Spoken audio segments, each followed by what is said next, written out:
মই শ্ৰী হিমন্ত বিশ্ব শৰ্মা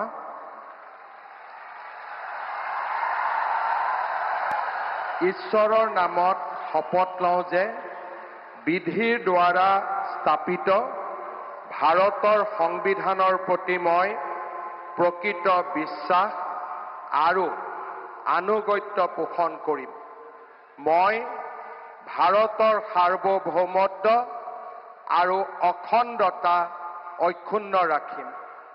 মই অসমৰ মুখ্যমন্ত্ৰী হিচাপে মোৰ কৰ্তব্য বিশ্বস্ততাৰে আৰু শুদ্ধ অন্তঃকৰণেৰে সম্পাদন কৰিম আৰু মই ভয় বা পক্ষপাত, অনুৰাগ বা বিদ্বেষ নোহোৱাকৈ সংবিধান আৰু আইন অনুসাৰে সকলো শ্ৰেণীৰ লোকৰ প্ৰতি ন্যায় আচৰণ কৰিম।